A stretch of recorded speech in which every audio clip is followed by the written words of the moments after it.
आपण आज एका अशा विषयाला हात घालणार आहोत जो खूप मोठा आहे आणि खरं सांगायचं तर थोडा भीतीदायकही आहे. हम्म. महान संस्कृती आणि समाज हम्म. ते कसे घडतात आणि का संपतात. आपल्याकडे जे विश्लेषण आहे ना ते वाचताना मला तर अक्षरशः अंगावर काटा आला. हो, त्यात इतके धागे दोरे एकत्र जोडले आहेत की आजूबाजूला घडणाऱ्या अनेक गोष्टींचा अर्थ अचानक स्पष्ट होऊ लागतो. अगदी. आणि आज आपलं ध्येय हेच आहे, या स्रोतांमधल्या सिद्धांतांना सोप्या भाषेत उलगडून बघायचं. संस्कृतीच्या उत्कर्ष आणि पतनामागचे जे छुपे नमुने आहेत ते समजून घ्यायचे. हे एखाद्या डिटेक्टिव्ह कथेसारखं आहे नाही का? बरोबर, जिथे आपण आजच्या काळात दिसणाऱ्या सुट्ट्या सुट्ट्या घटनांना जोडून एका मोठ्या चित्राचा शोध घेणार आहोत. चला तर मग सुरुवातच त्या सुट्ट्या घटनांपासून करूया. म्हणजे ती लक्षणं जी सांगतात की काहीतरी बिनसललंय. या विश्लेषणात अशा अनेक गोष्टींचा उल्लेख आहे ज्या आपण रोज बातम्यांमध्ये वाचतो, जसं की वाढती युद्ध, बेरोजगारी, पर्यावरणाच्या समस्या आणि कामाबद्दल लोकांचा बदललेला दृष्टिकोन. हो, तो मुद्दा. तो खूप महत्वाचा आहे. चीनमध्ये याला बायलान म्हणतात, म्हणजे सडू द्या, मला परवा नाही. आणि अमेरिकेत याला क्वाइट क्विटिंग म्हणतात. अच्छा, म्हणजे जेवढं सांगितलंय तेवढंच काम करायचं. अगदी, जास्त काही नाही. ही एक प्रकारची निराशा आहे, पण ही फक्त काही उदाहरणं झाली. यादी खूप मोठी आहे. अजून काय आहे त्यात? जसं की घटता जन्मदर, लोक आता मुलं जन्माला घालायला तयार नाहीत. वाढती महागाई, ज्यामुळे सामान्य माणसाचं जगणं कठीण झालंय. कर्ज तर आहेच. हो, सरकार आणि सामान्य लोकांवर कर्जाचा डोंगर. लोकांचा एकमेकांवरचा आणि संस्थांवरचा विश्वास उडतोय. घरांच्या किमती इतक्या वाढल्या आहेत की स्वतःचं घर घेणं हे एक स्वप्न बनून राहिलंय. बरोबर. आणि सरकारसमोरची आर्थिक संकट, ही सगळी लक्षणं आहेत. ती वेगवेगळी वाटली तरी एकाच मोठ्या आजाराची चिन्ह आहेत.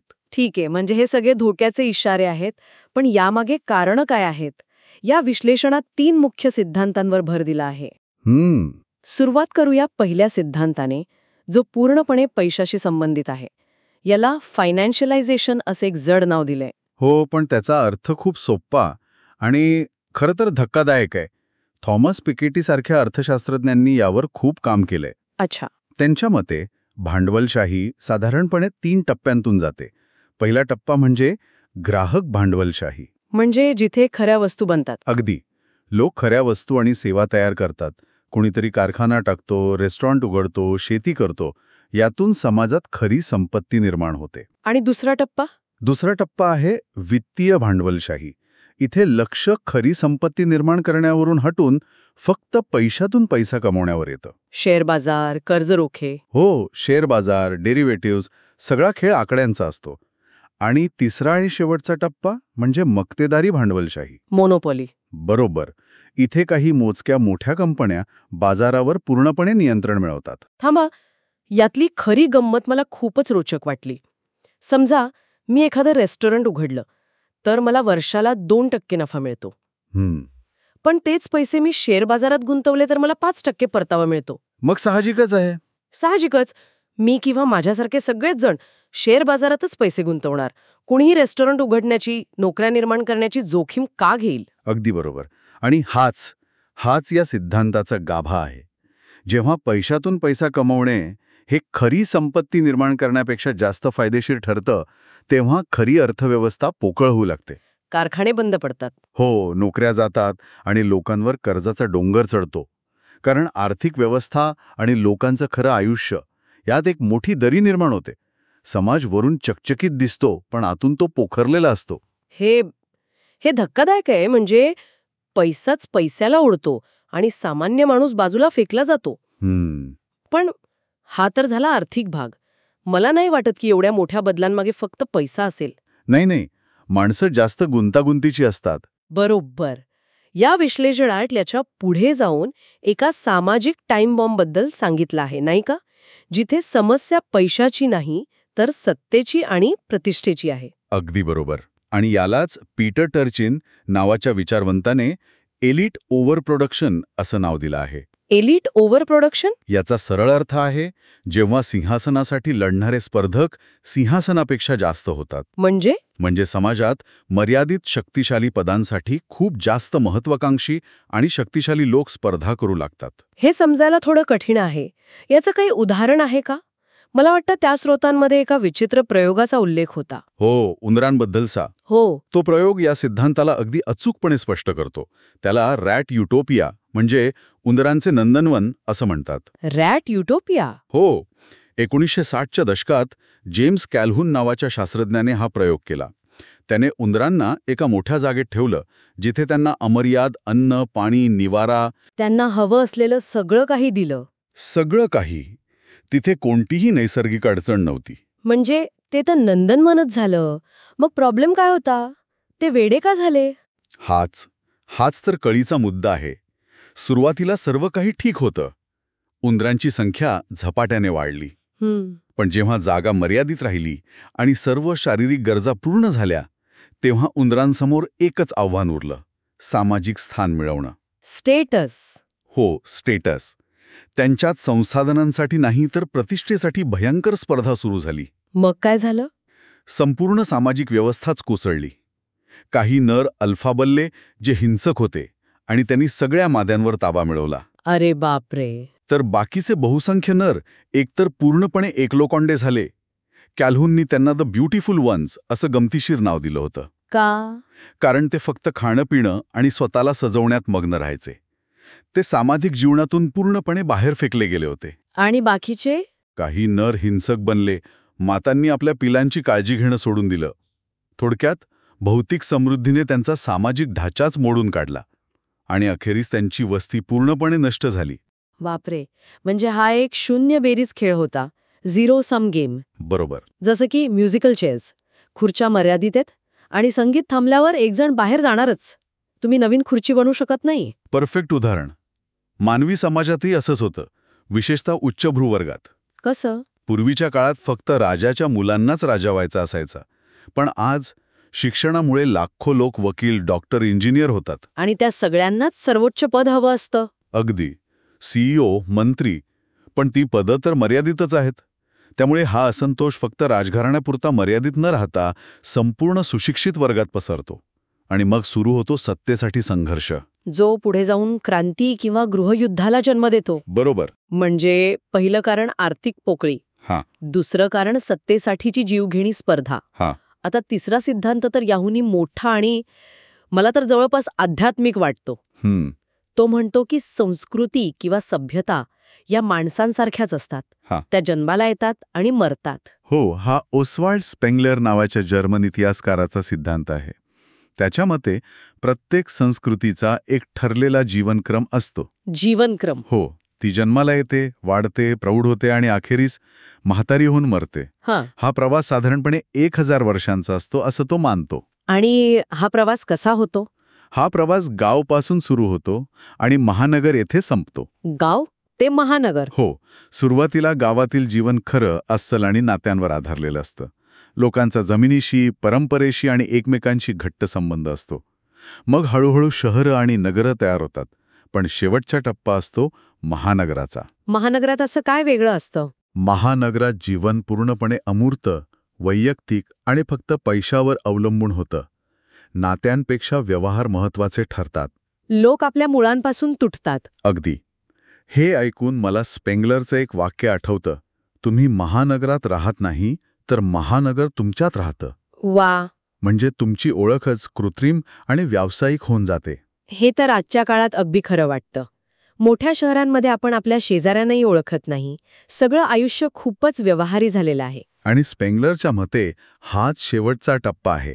या महानगराच्या टप्प्यात लोक फक्त वैयक्तिक सुख आणि उपभोगाचा विचार करतात. कष्ट करण्याची इच्छा मरते. हो. आणि सर्वात महत्वाचं म्हणजे लोक मुलं जन्माला घालणं बंद करतात. का? त्यांना भविष्याची पर्वा नसते. त्यांच्यासाठी वर्तमान काळात सर्वस्व असतो. हेच संस्कृतीचं मरण असतं.